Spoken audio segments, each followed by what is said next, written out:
That's a good one. G-Money, did I just receive a text? You received a text from Joshua Verwers. Oh.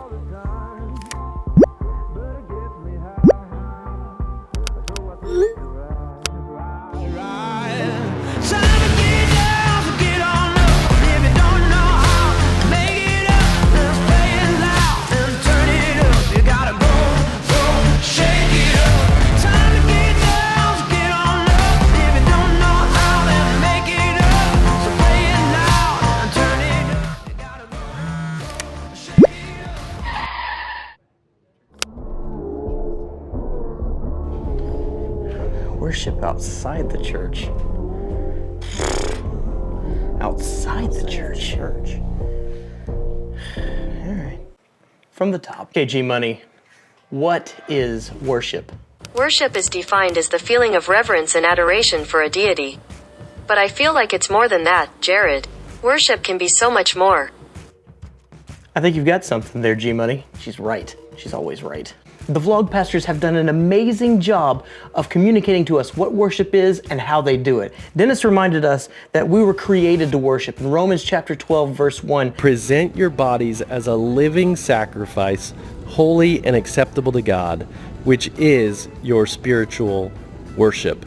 Ken brought us back to the first time that worship was announced in the Bible. It's when Abraham was taking his son Isaac up onto the mountain to sacrifice him. It was his act of worship. He says, come on, we go up to worship our God. And Clint proved that you don't have to be in a church service. You can be anywhere. Even the prophet, the country prophet, Randy Travis. Hey, hey, hey.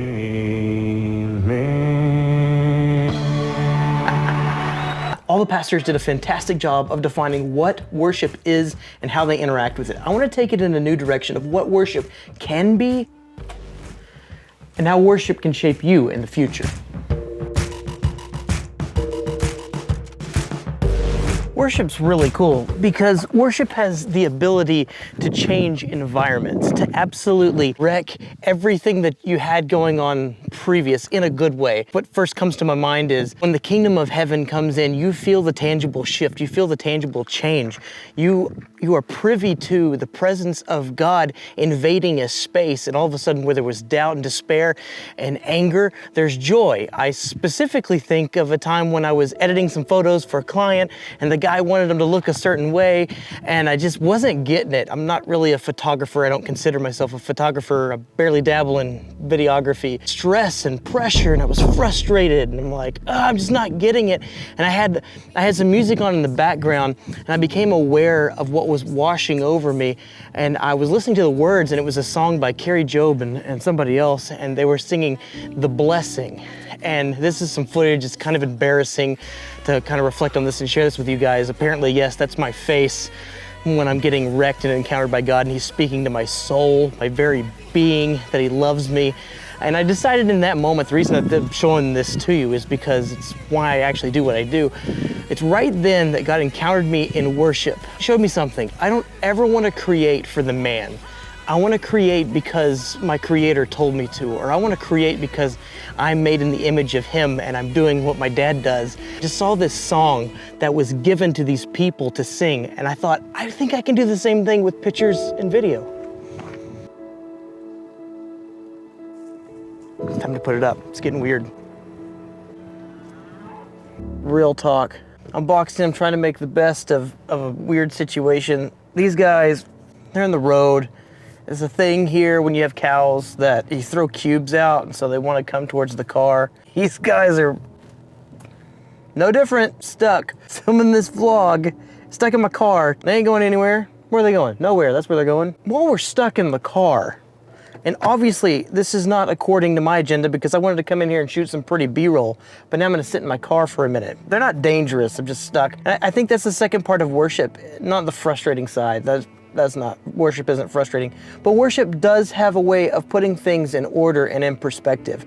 For instance, no matter what you go into it, like Job, if Job was saying, if God will come down here, I've got a list of questions, I'm a righteous man, if he'll hear my case, I can ask him some questions of why this has happened to me.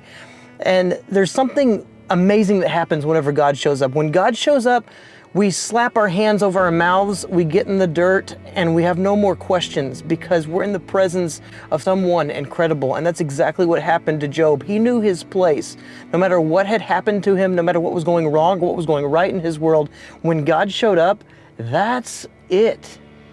That's all that matters. When he comes into the room, all the questions that you thought needed answering, all the what are you doing with my life, all of the me-centered things kind of fade away as you gaze into him. Number 2, God brings order through worship. I'm gonna make my run for it right now. Here's my run. I'm not running. I'm gonna go really slow. Excuse me, pip, pip. Little guy will move. Okay, there we go. All right. No harm, no foul here. The third thing is this, it's just plain and simple. There's absolutely nothing more precious in this lifetime than intimacy with God. When you spend time together with him, you have a shared spiritual experience. His life passes onto yours and back and forth. It's like you become this one unit. It's part of that transforming of the mind thing. They actually become the moments that define us. They're the things that we remember in life. They're also the things that we look back on and were most important to us. That time that God met me. There is somebody who does this phenomenally well. He's actually paid to be a professional worshiper. However, when God shows up, he's done. His name is Jeremy Riddle. I've seen him a couple of times live in concert, and this has happened time and time again. He's in charge of leading worship. However, when the presence of God shows up, he is authentically wrecked and spends half the time on his face. Now, some people would say that's not a very good worshiper. What happens? Aren't you used to being in the presence of God? No. A part of how we can last that long and that thick of a presence in worship is because we've been with him. We've been with him walking the ag road. We've been with him whenever he's spoken through a book or through a movie or through a song or through a fellowship with another believer. He inhabits all things and we can manage a little bit of it. But when he rips back the veil and he says, I want to talk to you and I want you to worship me, sometimes like Jeremy, we're done. In silence, with blindness, through darkness, You want to know my nightmare? Real talk. It's getting to a super sweet location at this time of day and not having the drone work, which the drone is fantastic. Works like a champ every time. It's this cell phone, man. I really wanted to fly this drone, but my cell phone's not gonna let that happen. I guess there's nothing left to do but worship. I'm calling in the garden.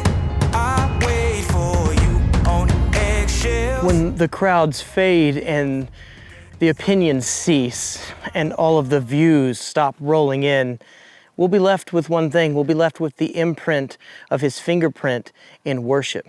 Hey guys, hope you found this encouraging today. Join Joshua Verwers tomorrow at 2 p.m. where he's gonna ask a new question to finalize the last week of Vlog Pastors Season 3. I love you, and I will see you in the next one. I'm out. Oh, believe it or not, filming and editing, as much frustration goes into making all this stuff and how things don't work out, there's something divine about the creative process whenever I enter into it. I think it's worship. I think he likes it. I think he leads me through it and he's glorified in it.